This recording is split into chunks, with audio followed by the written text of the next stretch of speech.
Good morning बच्चों। आज दिनांक 19 जून 2020 को मैं शंकर सिंह डायट प्रवक्ता सोनभद्र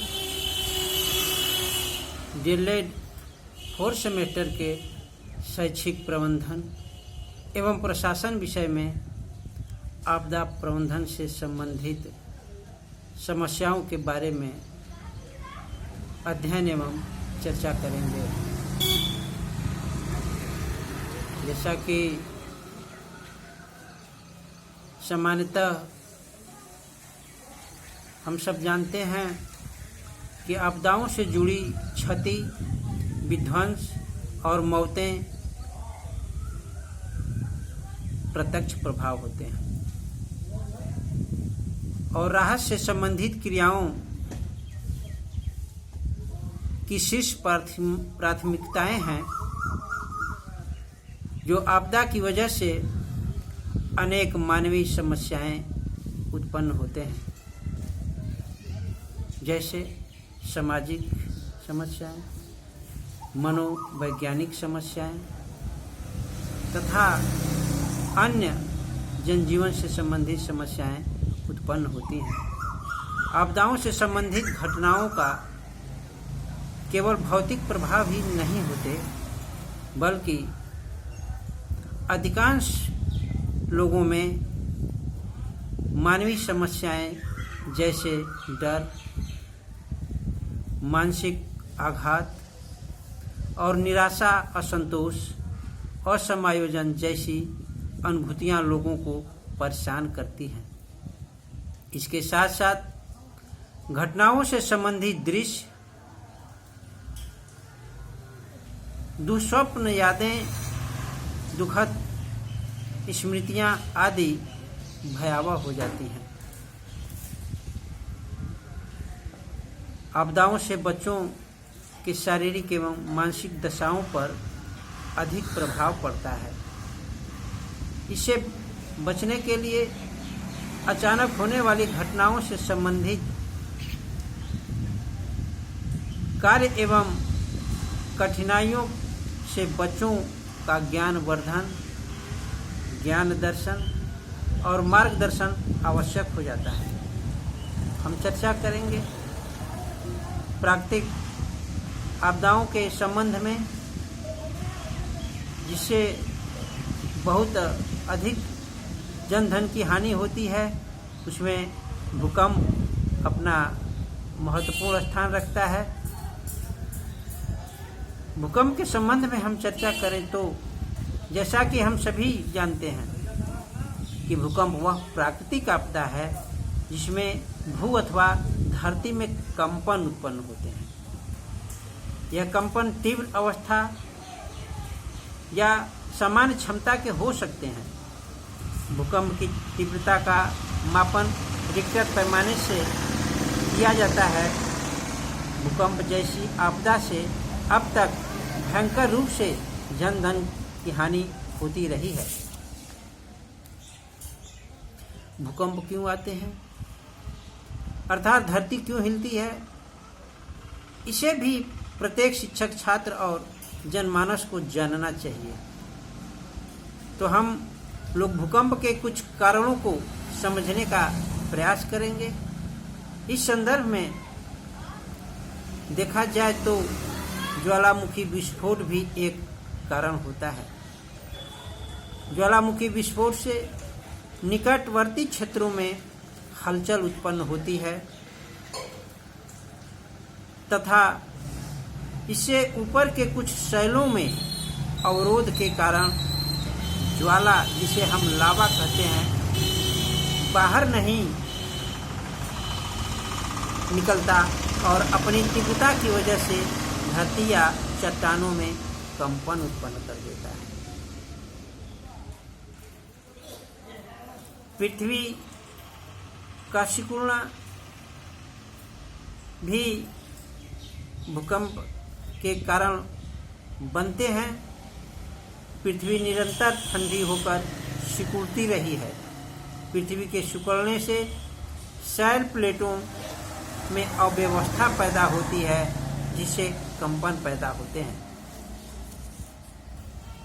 वलन और भ्रंश की चर्चा करें तो वलन और भ्रंश का संबंध संपीड़न और विललन से है, जिसके कारण चट्टानों में हलचल होती है। भूस्खलन और भू असंतुलन के कारण भी भूकंप आने की संभावनाएं होती हैं। इस तरह से हम लोग समझ सकते हैं कि पृथ्वी के अंदर शैल प्लेटों पर तीव्र दबाव की वजह से वे खिसकने लगती हैं और इनका दबाव इतना अत्यधिक होता है कि पृथ्वी को हिला देता है।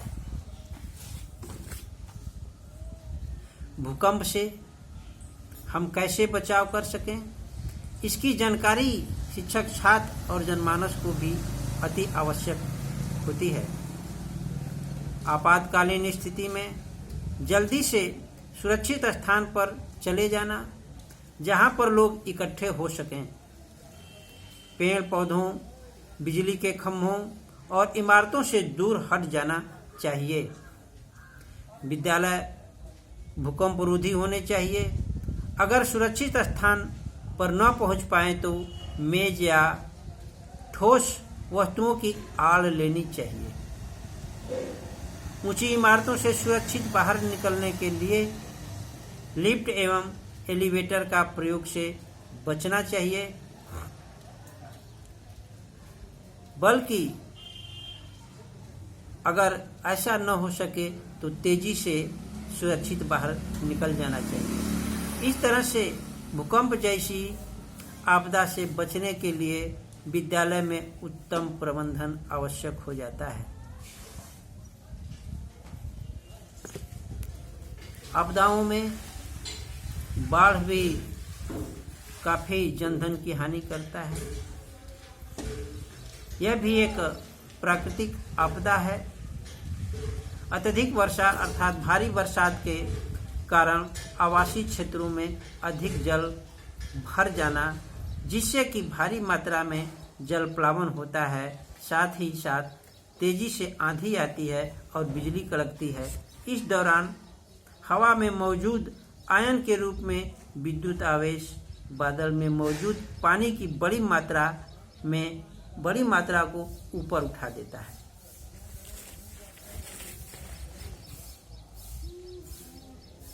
इस विद्युतीय आवेश को अचानक बंद हो जाने से पानी एक छोटे दायरे में तेजी से बौछारों के रूप में गिरना आरंभ करता है, जिससे बड़े पैमाने पर तबाही होती है, जिसे बादलों का फटना कहते हैं।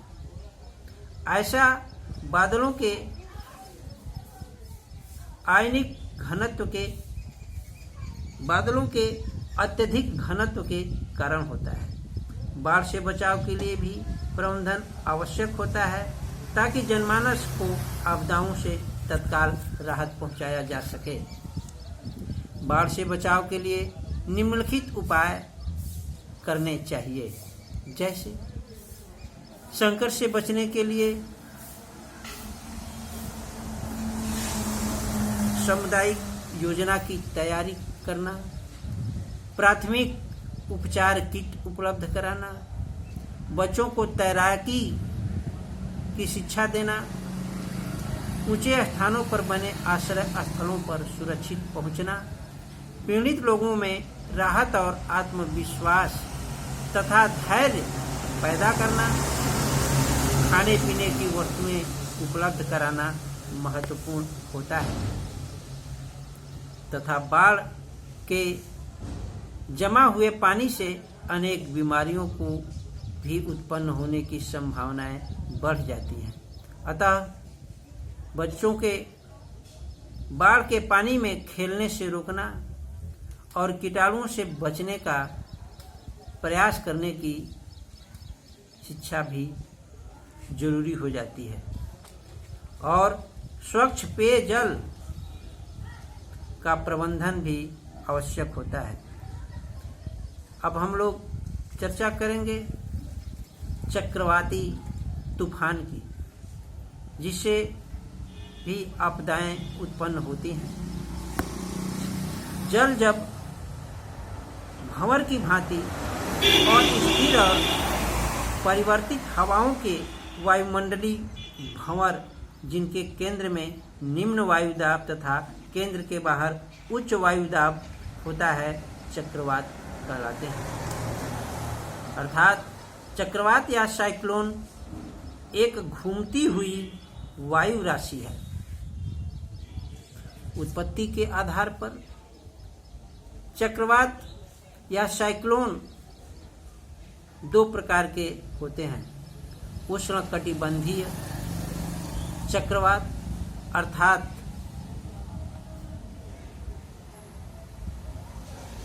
ट्रॉपिकल साइक्लोन, जिसमें तथा दूसरा है बाह्य उष्णकटिबंधीय चक्रवात या शीतोष्ण कटिबंधीय चक्रवात अर्थात टेम्परेट साइक्लोन। हम उष्णकटिबंधीय चक्रवात की चर्चा करें तो उष्णकटिबंधीय चक्रवात वे चक्रवात होते हैं जो भूमध्य रेखा में दोनों ओर कर्क एवं मकर रेखाओं के मध्य उत्पन्न होते हैं। वातायन सिद्धांत के अनुसार दो विपरीत ताप वाली वायु धाराएं भूमध्य रेखीय भागों में अभिसरण या फैलने से उत्पन्न होती हैं। अर्थात यह वायु संगठन या तूफान है जो उष्णकटिबंधीय क्षेत्र में तीव्र और कहीं साधारण होते हैं।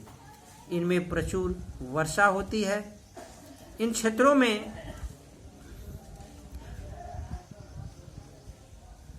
वायु निम्न दाब का होता है। ये चक्रवात 20 से 30 मील प्रति घंटे के रफ्तार से चलते हैं, जैसे हरिकेन, बवंडर, टाइफून तथा टॉर्नेडो आदि। उष्णकटिबंधीय, ये सब उष्णकटिबंधीय चक्रवात कहलाते हैं। इनमें केवल एक वाताग्र का ही योग होता है और तापमान में भिन्नता नहीं पाई जाती। सागरों में उसकी चाल तीव्र और स्थलों पर कम होती है। धरातल पर पहुंचते पहुंचते यह बिल्कुल विलीन हो जाती है। ये चक्रवात स्थायी होते हैं तथा कई दिन तक वर्षा करते हैं। शीतोष्णकटिबंधीय चक्रवात का निर्माण दो विपरीत स्वभाव वाली ठंडी अर्थात उष्ण हवाओं के मिलने से होता है। उष्णार्ध हवाओं के मिलने से होता है। इनका क्षेत्र 35 अंश से 65 अंश अक्षांश के मध्य दोनों गोलार्धों में पाया जाता है। ये पछुआ हवाओं के प्रभाव में चलते हैं तथा ये भंवर के रूप में ऊपर से नीचे की ओर होते हैं। शीतोष्ण चक्रवात को 3 भागों में बांटा जा सकता है। नंबर 1 तापीय चक्रवात, गतिक चक्रवात तथा प्रवासी चक्रवात। इनकी विशेषताओं पर ध्यान दे तो इन चक्रवातों के वलयों में भिन्नता होती है। ये अधिकतर पछुआ हवाओं के रूप में ही होते हैं। अतः आज हम लोग प्राकृतिक आपदा में भूकंप तथा चक्रवात के बारे में अध्ययन किया। हम आशा करते हैं कि आप इससे कुछ लाभान्वित होंगे। Thank you very much.